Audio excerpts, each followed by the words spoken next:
The mission apparently is to escort people back into Kosovo and put the infrastructure back so they can live there. Personally, I think they should be training now for the full scale of war, and I suspect that's what the British at least will be doing once they're nominated. In other words, they've got to be prepared for the worst, absolutely the worst, an insurgency operation. Absolutely, why not? That's the best kind of training anyway, so go prepare for the worst and hope for the better. Now, you took 2 weeks to get from Germany. Many of the forces, the British forces and the American forces, will have to come from there for this deployment.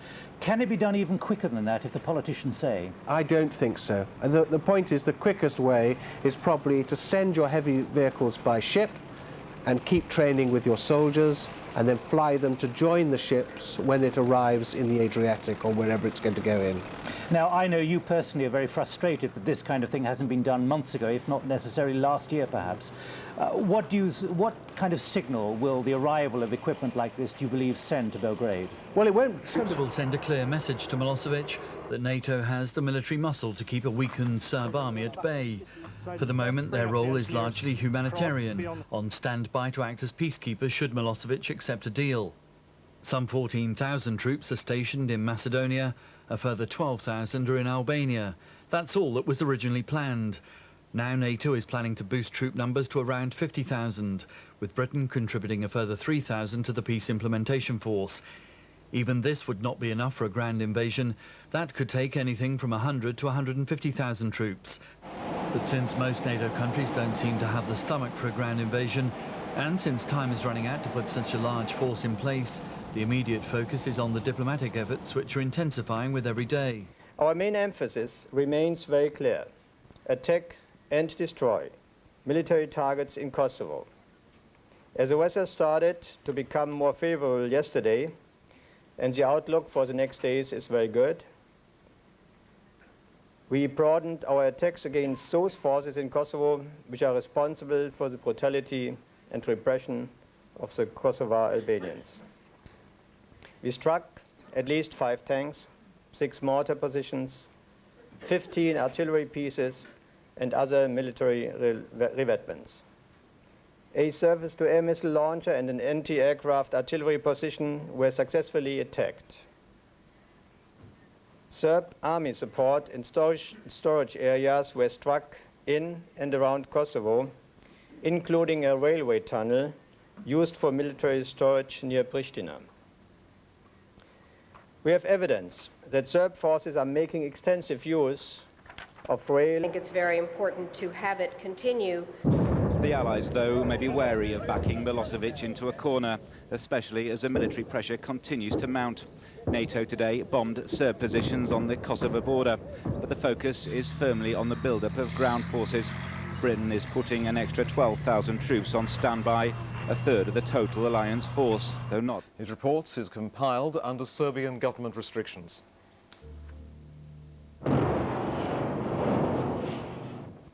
You can get used to anything after a while. The people of Novi Sad got used to their bridges being hit, and now they're used to television stations, the cleaning up. If you want to do it, to get somebody... Sky News has obtained exclusive footage of Novi Sad's 63 days under fire. The graphite bombs which short out the electricity, the hits on the television station and other targets, and the return fire.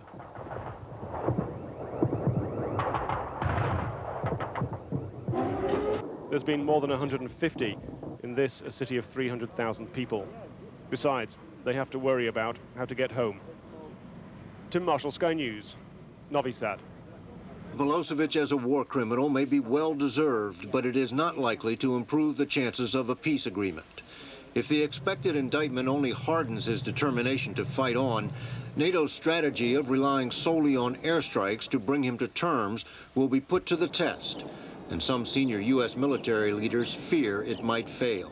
The ground operation NATO has agreed to is a 50,000-man peacekeeping force, which would go into Kosovo only after Milosevic accepts NATO's terms. But Allied officials are trying to convince him the peacekeepers could be the vanguard of a much larger invasion force. This is a peace implementation force, but NATO has made it... emphasized that such troops should be stationed as soon as possible. On Tuesday, NATO approved plans to nearly double its peace force for Kosovo to 50,000. NATO flew a record number of attack missions over Yugoslavia on Wednesday, targeting Serb cities and army positions. A residence of Yugoslav President Slobodan Milosevic was hit for the second night in a row. NATO says it contains a command bunker. The main television station in Novi Sad was also bombed again. The Yugoslav press agency Tanjug reported damage to surrounding residential buildings. On the Albanian border with Kosovo, NATO planes attacked Yugoslav army units as they clashed with members of the Kosovo Liberation Army. Witnesses reported at least 8 explosions near the Marina border crossing, where several 100,000 refugees have crossed into Albania since the start of the crisis. International monitors reported 2 people killed by Serb artillery on the Albanian side of the border. Turkey says it will open 3 more of its air bases to NATO's warplanes. Turkey's Chief of Staff, Hüseyin Kivrikoglu, said that a total of 54 NATO planes could be stationed at the Balik Esir and Bandirma airports. The 3rd base, to be used for tanker planes, is as yet undecided. To shoot them out of the sky because they were low enough for us to film, and normally they'd be operating several thousand feet out of our vision. These things screamed across the skies, ready with their payloads to carpet bomb or to do whatever they felt their mission was, to attack the borders. Now, perhaps the reason for that is that I've been told there are around 8,000 KLA troops. We climbed up... Peaceful part of Albania. Artillery and gunfire echoed through the surrounding hills. International observers say members of the Kosovo Liberation Army were attacking Serb forces just across the way.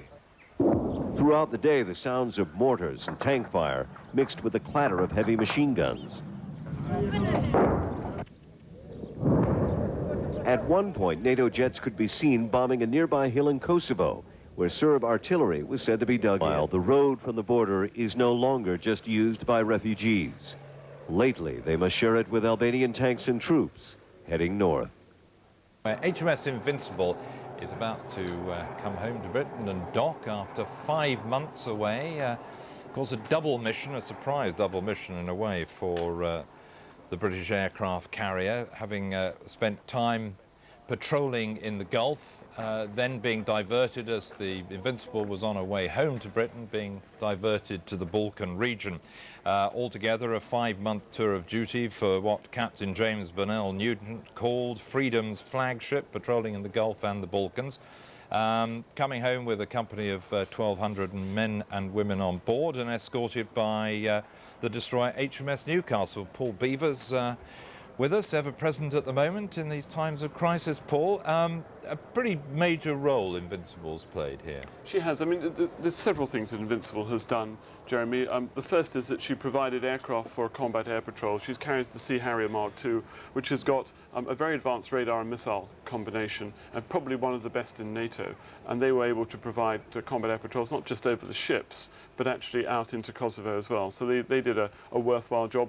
The numbers of aircraft involved might seem high, and only having 8 Sea Harriers might seem like a small contribution, but it's the quality of the contribution, not the quantity, that's important. And also, the great thing about Invincible and her sister ships Illustrious and Art Royal is their command and control facilities. All of those right at the top of the ship there, you can see all the aerials, the radars, and the various electronic warfare systems. They're far superior to almost any other ship in NATO, and that gives them a very good command and control facility. It means they can help with the air traffic control, if you like, the management. And also, of course, the ship has a fully operating operating theatre, fully operational operating theatre, and it could have been involved in that as well. It had that capability to be there. So, worthwhile contribution, even if it did mean that the lads and lasses on board were rather later getting home than they'd hoped. Okay, well, then for the facts going down, we know also that the Royal Fleet Auxiliary Argus has left. It's slightly bigger in terms of displacement than Invincible, but not an aircraft carrier, an aviation training ship. She carries Sea King helicopters on board, and she's going down as a primary casualty clearing station in case there are casualties from any ground operation. And also we expect in the next few weeks that HMS Ocean, slightly larger than HMS Invincible, will be going down as well. And there you can see, Jeremy, the sailors there are at what they call procedure alpha. When they come in, they line the deck. Everyone knows their position right the way around the deck. They do it on. They've been doing this now for about 100 years. When a ship goes in and out of port, wearing just about their best uniform, and of course, it's an emotional time there. They didn't used to wave. The discipline seems to have been relaxed somewhat now. Certainly, when I was 20 years ago doing the same thing, it certainly was a slightly more rigid, shall we say. Young Officer Beaver on the deck there, was it? Right, David, describe the last moments as HMS Invincible draws into the dockside at Portsmouth for us. Good rope work and getting her close enough for those huge guy ropes to be put on board the ship. I can tell you, Jeremy, that I'm going to have to leave you in the next half a minute or so. We are being moved away because we are actually standing on the dockside itself, and we are in... This is how Novi Sad was taken apart. First the bridges, all three, cutting the city in half. Then other targets around town. The oil refinery hit time and again. And finally, the TV station. Going the other way, the anti-aircraft fire when the planes are low enough to be hit. The jets and missiles have been overhead at least 61 times since April 24th. More than 150 explosions have been seen and heard, and people are utterly sick of it.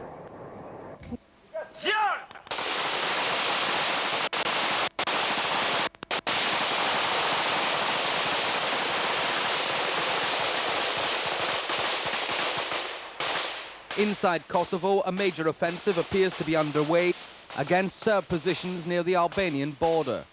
The KLA says these pictures show troops engaging the Serbs on their own ground.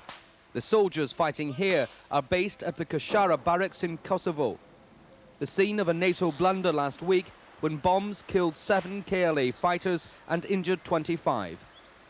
These are the first pictures to show the damage the NATO jets caused. The soldiers, though, are philosophical about the mistake. Exactly in this place, NATO bomb fell. In 7:30, as we were resting, we heard a big explosion, and after, we saw only smoke. Precisely in this spot, one NATO plane did attack with one missile. As we understood, this was a mistake, and all the soldiers and commanders know that mistakes can happen in the war. Contrary to popular belief, the KLA does appear to have some heavy weapons. Much of the ammunition has been seized from the Serbs. The KLA is claiming it's had great success in recent days, proudly showing off the bodies of dead Serb soldiers. Today, in our side, we have one soldier wounded, and the enemy has taken lots of casualties. Our morale is getting higher, and Serb morale is getting lower. Even those wounded in action are keen to get back to the fighting as soon as possible. I'm all right. Our army is strong. We destroyed the enemy. I'll see you in pre-Kosovo. As the fighting goes on, NATO appears to be inadvertently helping the KLA. B-52 bombers have been involved in attack missions near the border, targeting Serb positions which could well stand in their way. Ross Appleyard, Sky News, Albania. Moment for the captain, whose recent promotion to Admiral means this will be his last deployment at sea. 20 years a naval commander, the same thought still goes through his mind every approach. The main thought in my mind is don't muck it up from the last 500 yards. There's still, we haven't quite finished the journey yet. Going up the harbour in Portsmouth, although we've done it lots of times, it still requires concentration, and until the ship is safely alongside, then people will be able to breathe a big sigh of relief on board. Invincible was due back a month ago, but diverted to carry out duty in support of NATO forces in the Balkans. The crew are just glad to be home. It's been such a long time, it's over 5 months. Just can't really explain what it's like to get back in. We didn't really expect to be getting back, which is a bonus. We thought it'd be June or July. I want to see grass. I haven't seen grass for a long time. I've seen a lot of sand and water, but not a lot of grass, so things like that. Just feels like I'm anchored off somewhere like Muscat again. It won't really hit me until we're actually alongside. I don't think anyone will. It's as the crew lines the decks in full dress uniform that the reality becomes clear. After 5 months at sea, serving in the Adriatic and the Gulf, it's only now, as the ship's crew can see their families on the quayside, that they can really believe that they're home. While Chernomyrdin postponed his planned trip back to Belgrade. In the event of a diplomatic dead end, Britain is pushing for the use of ground troops, something Germany still opposes. Despite their differences, the NATO allies are agreed on one thing. Worse than sending in troops would be a failure to reach their objectives at all. Is now well into its 3rd month. The alliance asserted its superiority in the air within days and has suffered virtually no casualties so far. Daily NATO briefings update the world. Back. Supreme Allied Commander General Wesley Clark is the one who decides where the bomb should fall.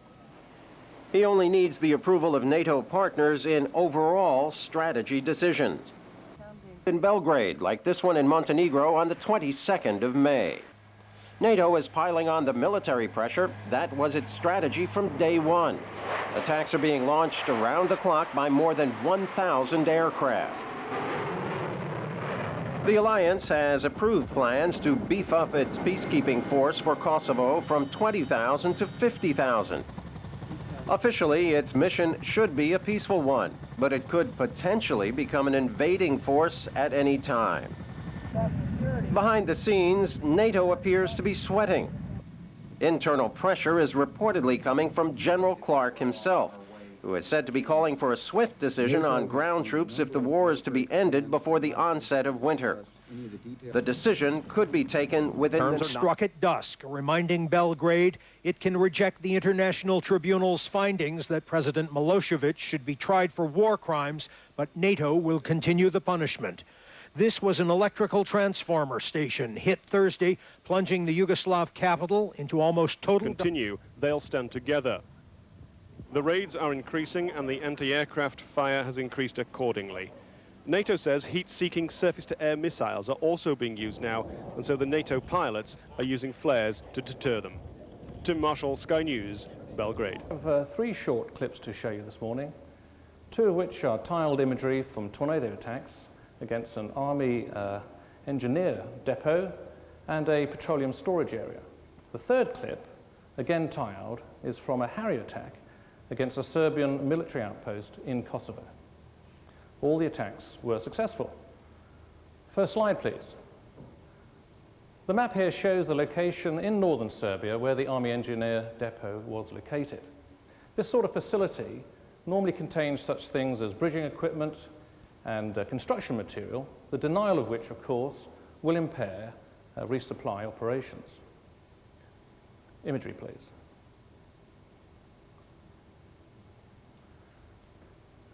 Unfortunately, this imagery is a little bit overexposed in this environment here, but in the center of the screen, you will see, that's better, thank you, the square area, which is bounded on the right by the gray area, which is the river, and to the left, a built-up area. Zooming in now, you can see 5 buildings within that rectangle, which is the target itself. In a moment, this will unfreeze, and you'll see the commencement of the run prior to the attack. There's the tiled pod continuing to track the building as it passes overhead, and in a few seconds you'll see the impact.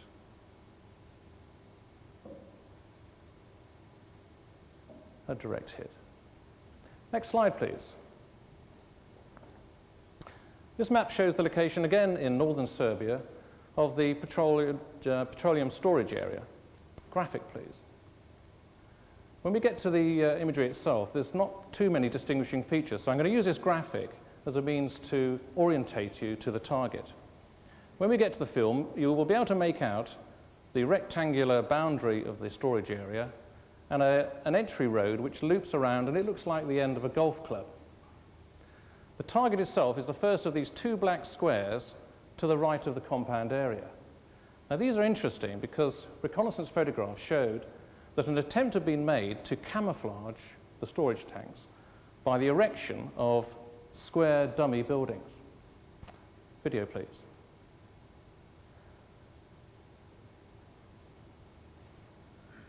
And we seem to have gone to the wrong piece of film. Just let it run, please. This is again the first piece of imagery that we showed you.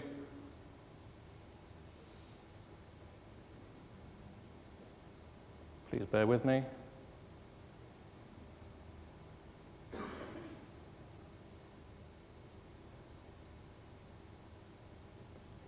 Right, this is the imagery we want, and you'll see now the rectangular shape of the boundary of the compound. That black line there, that's the top of the golf club I talked about, and in the center of the screen, it'll become clear in a moment when it unfreezes, is the first of the two buildings. Directly in the center there now, you can just see the square edge of the camouflage that has been erected, and there's the impact. The final piece of footage is, as I said, the Harrier attack against the Serbian military outpost in Kosovo itself. Please run the imagery, thank you. In the center, you can see just rotating a road coming from the left of your picture and surrounding the compound itself. We'll get a frozen shot a little bit closer in there, and you can see two buildings just above the center of the tiled marking area. And the impact area will be against a support building on the edge of those two buildings. And there you see a direct hit. And there's a long shot just to give you a perspective of the wooded terrain where the target was located. That concludes the tower briefing. Thank you very much. And I'll now show you three photographs that present pre-strike and post-strike views of Obra airfield. Here is the first one. The airfield is located in central Serbia, about 60 miles south of Belgrade. Prior to the conflict, it was home to a squadron of 12 ground attack aircraft belonging to the 98th Air Brigade of the Yugoslav Air Force. It is also the home base for an attack helicopter squadron. I draw your attention to the maintenance hangars, vehicle storage sheds and air traffic control tower, which are within the circled area of the photograph, and also to the condition of the runways and taxiways. Here on this second photograph, it shows the effects of attacks by NATO aircraft, which included RAF Tornadoes. As you can see, the runway and the taxiway have been hit in order to stop fixed-wing air operations from the base. And then the last photograph zooms in on the airfield facilities. Aircraft have targeted storage sheds, which are marked as target 1 on the photograph. They've attacked the runways and taxiways, marked as targets 2. And although NATO bombs have penetrated these surfaces, Yugoslav Air Force personnel have attempted repairs to make the runways available for use again. Therefore, we will need to return to ensure that the airfield remains non-operational. The aircraft control tower is or was target 3, and the aircraft maintenance sheds marked as targets 4. As a result of these attacks, the aircraft control tower has been severely damaged and the aircraft maintenance buildings are destroyed. Therefore, the aircraft, which remain dispersed in amongst the buildings and the trees that surround the airfield, are now without control capabilities or usable runways. Albanian military guns roared to life along the road leading to the border with Kosovo in what was called a live fire exercise.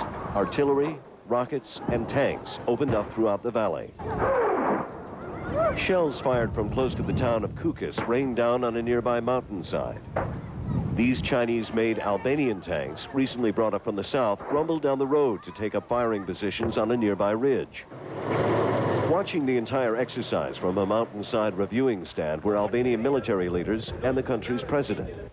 UN officials overseeing aid for close to 100,000 Kosovo refugees in the area said the military exercise only adds to tensions on the border. And this is the first time that Albanian forces have held live fire exercises so close to the border. The intent is not just practice. It is also sending a very loud message to Serb forces just across the way in Kosovo. It is also sending a message to refugees who had been reluctant to leave camps in Kukës for newer and larger ones to the south. UN officials have tried using words to coax the refugees to go, with mixed success. The sound of nearby gunfire may be the convincing for them. Martin Savage, CNN, Kukës, Albania. The mountains which mark the border between Albania and Kosovo are becoming an increasingly dangerous place. From over the ridgeline, the